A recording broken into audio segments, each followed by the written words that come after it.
Hello friends, नमस्कार। मैं कल्पना। कैसे हैं आप लोग? उम्मीद है सब लोग अच्छे होंगे। कल वीडियो नहीं बना पाए, बहुत ज़्यादा व्यस्तता हो गई थी। लेकिन आप लोग पढ़ रहे हैं, जितनी वीडियो बन रही है आप लोग पढ़ते जा रहे हैं। मुझे देखकर बहुत खुशी मिलती है सब देख के।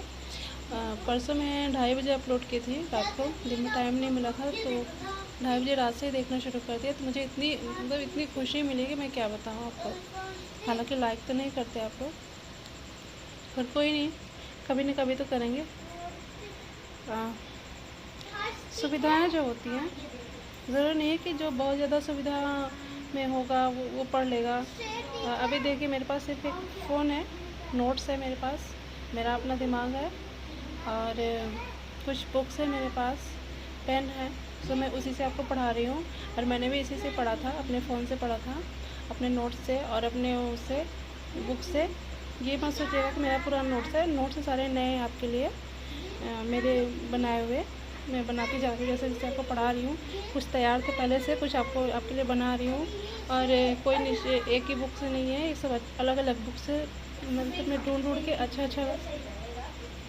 अच्छे से अच्छा देने की कोशिश कर रही हूँ आपको। आइए शुरू करते हैं। पीछे सुन रहे हैं मेरे बच्चों की आवाज़? ये लोग भी डिस्टर्ब करने से बाज नहीं आते। बच्चे छोटे हैं, कर भी कह सकते हैं, उनको भी ज़रूरत होती है माँ की। आइए। हाँ, हम लोग यहाँ तक पढ़े थे, तब से वीडियो बंद हो गई। पता नहीं क्या हो गया, वीडियो बंद हो जाती है बीच बीच में। ये पढ़े थे हम लोग, ठीक है। अविधा पढ़ चुके थे। लक्षणा यहाँ से शुरू करते हैं। आज जो वाक्य आधा चैप्टर ख़त्म करेंगे, ठीक है। कल पूरा कर देंगे और परसों एक क्वेश्चन पेपर देंगे आपको, ठीक है। रेडी रहेगा। जितना लेक्चर मेरा हुआ है उसी में से अच्छे क्वेश्चन जो टेट में आए हुए भी हैं, यूपी टेट में, सुपर टेट में, वही छांट के आपको क्वेश्चन दूँगी। रेडी रहेगा, ओके। चलिए, ये देखिए लक्षणा देख रहे हैं आपको। लक्षणा शब्द की जिस शब्द से समान अर्थ की जगह किसी दूसरे अर्थ की कल्पना करनी पड़ती है उसे लक्षणा कहते हैं, और उससे प्राप्त अर्थ को लक्ष्यार्थ कहते हैं। जैसे उसका पानी उतर गया, इसमें पानी का सामान्य अर्थ ना होकर भिन्न अर्थ है, इज्जत प्रतिष्ठा से लिया गया है, ठीक है। किसी को लक्ष्य करके, जैसे उसका पानी उतर गया, इसमें आपको सीधे समझ में आ गया ना कि पानी का इसमें क्या अर्थ है। मतलब पानी क्या होता है, पिया जाता है, लेकिन उसका पानी उतर गया, इसमें क्या हो गया, किसी की इज्जत और प्रतिष्ठा से इस पानी का अर्थ बताया गया है, ठीक है। आगे देखिए, व्यंजना शब्द की जिस शक्ति से अविधेयार्थ के साथ साथ किसी भिन्न अर्थ का भी बोध होता है उसे व्यंजना कहते हैं। समझ में आ गया? आप लोग लिख जरूर लीजिएगा, ठीक है। इसी परिभाषा में ये सारे प्रश्न बनते हैं। ये देखिए मेरे बेटी की पेंटिंग आगे से। व्यंजना से निष्पन्न अर्थ को व्यंग्यार्थ कहते हैं। जैसे सवेरा हो गया या सूरज निकल आया। जैसे वाक्य में शब्दों के अविधेयार्थ के साथ साथ किसी सोए हुए व्यक्ति को जगाने या उठाने का अर्थ भी निकल रहा है, जिसकी प्रतीक व्यंजना से होती है। ये हमारा शब्द रचना खत्म। आइए वाक्य रचना पढ़ते हैं। आज की वीडियो थोड़ी सी लंबी हो सकती है, क्योंकि मैंने कोशिश किया कि 2 दिन में वाक्य ख़त्म कर दूँ। फटाफट ख़त्म भी करना है, क्योंकि आपको और सब्जेक्ट पढ़ने हैं और रिवीजन भी करना है। सितंबर का महीना बहुत ज़्यादा मत समझिए कि बहुत ज़्यादा है। जून बीत गया, बस जुलाई अगस्त, सितंबर तो सितंबर ही है, उसमें यूपी टेट होना ही है। चलिए आज से पढ़ते हैं। वाक्य रचना। पूर्ण वाक्य से तात्पर्य, वाक्य की रचना कई पदों के सार्थक योग से होती है। दूसरे शब्दों में हम कह सकते हैं कि वाक्य पदों का वह व्यवस्थित समूह है जिसमें पूर्ण अर्थ देने की शक्ति हो। लड़का बाजार जा रहा है, यह वाक्य अपने में पूर्ण और स्वतंत्र व्याकरणिक संरचना है, क्योंकि उसमें पूरा अर्थ या आशय प्रकट हो रहा है। समझ में आ रहा है? वाक्य के अंश, वाक्य छोटा हो, बड़ा हो, उसके दो ही अंग हैं, उद्देश्य और विधेय। जिसके बारे में बात कही जाए उसे उद्देश्य कहते हैं। जैसे जिसके बारे में बात कही जाती है उसे क्या कहते हैं? उद्देश्य कहते हैं। जबकि उद्देश्यों के बारे में जो कुछ कहा जाए उसे विधेय कहते हैं। ठीक है। राम ने रावण को मारा। यहाँ उद्देश्य कौन है? राम। राम क्या है? राम उद्देश्य और रावण को मारा विधेय है। उद्देश्य के रूप में संज्ञा, सर्वनाम, विशेषण, क्रिया विशेषण, क्रियार्थक, संज्ञा और वाक्यांश प्रयुक्त हो सकते हैं। देखिए संज्ञा क्या है। देखिए इसमें संज्ञा घोड़ा बुद्धिमान है। इसमें संज्ञा क्या है? घोड़ा। घोड़ा क्या है? बुद्धिमान पशु है। सर्वनाम मैं उसका ऋणी हूँ। मैं, इसमें सर्वनाम क्या है? देखिए सब मैंने हाईलाइट कर दिया है। इसमें ब्लैक कलर से लिख दिया है ताकि आपको अच्छे से दिख जाए। और इसमें विशेषण क्या है? विद्वान सदा पूजा जाता है, इसकी विशेषता है। क्रिया विशेषण वह तेज दौड़ता है। कैसे दौड़ता है? तेज दौड़ता है, ये क्रिया विशेषण है। क्रियार्थक संज्ञा पढ़ना ज्ञानवर्धन का सबसे बड़ा साधन है, ये क्रियार्थक संज्ञा है। वाक्यांश भाग्य भरोसे बैठे रहना आलसियों का काम है। ठीक है। जैसे बहुत लोग सोचते हैं ना कि यूपी टेट क्वालिफाई करना मेरे भाग्य में ही नहीं है, ये गलत है, बिल्कुल गलत है। ऐसे कैसे भाग्य में नहीं है? जो आप चाहेंगे कैसे नहीं होगा?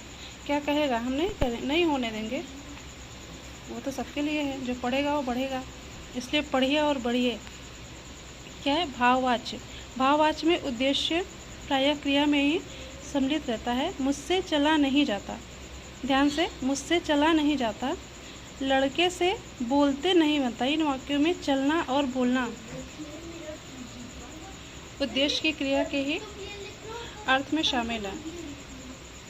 अर्थ की दृष्टि से वाक्यों के प्रकार। देखिए अब ये मुख्य है। अर्थ की दृष्टि से वाक्यों के कितने प्रकार हैं? 8 प्रकार हैं। देखिएगा, अर्थ की दृष्टि से वाक्य मुख्यतः 8 प्रकार के होते हैं। पहला कौन सा?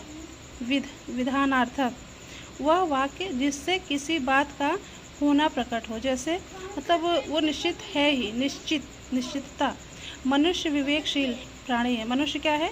विवेकशील प्राणी है। ये मतलब विधानार्थक है, निश्चित है इसको। और ये देखिए भारत की जनसंख्या 1 अरब है, ये भी निश्चित है। ठीक है।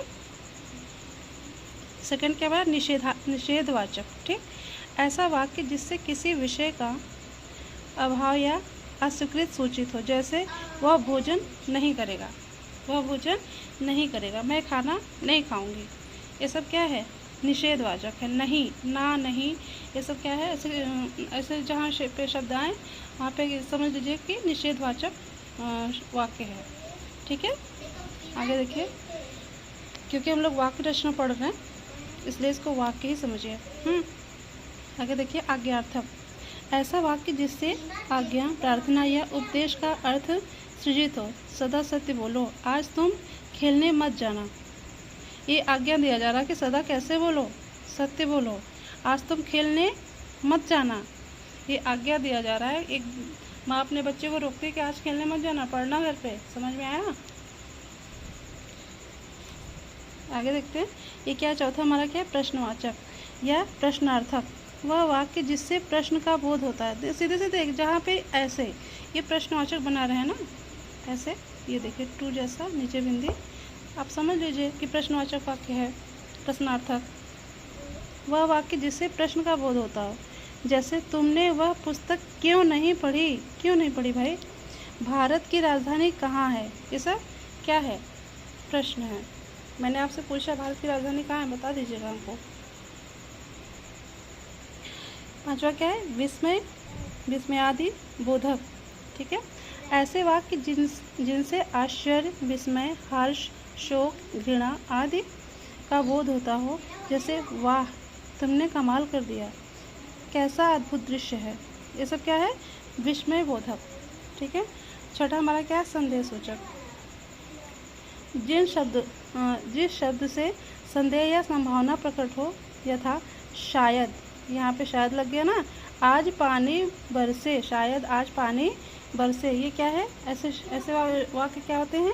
संदेह सूचक।